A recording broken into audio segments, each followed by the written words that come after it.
Hello and welcome to part 4 of our Kyosho Ultima RB restoration from RC Empire, and welcome to the very first fire up of this model since we bought it. And we have never heard this model fire up, so this should be great. Now, as you saw in our previous episodes, this model was absolutely filthy when it came to us, with a beat up body that looked like it was ready for the bin.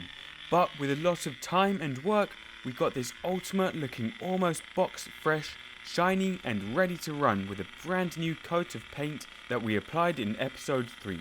What we're using here is the original receiver, which we've done a little range check with as well, just to make sure it all works. What we are also using is 16% HPI Nitro fuel, and we also have a HPI hump pack in the back to power the electronics.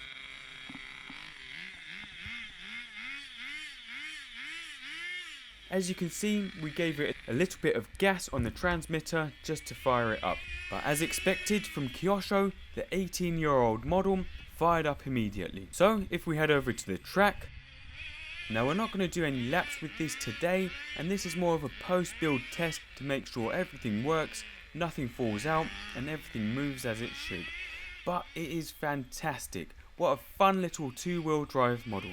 And of course it drives a lot different to a four-wheel drive model, with the back wheels just wanted to slide all over the place, especially with the very worn pins on the rear tyres.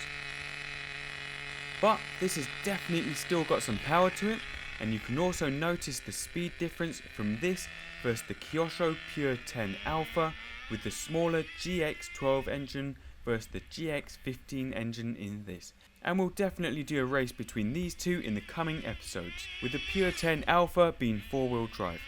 And for an old buggy, this really goes well and is great fun.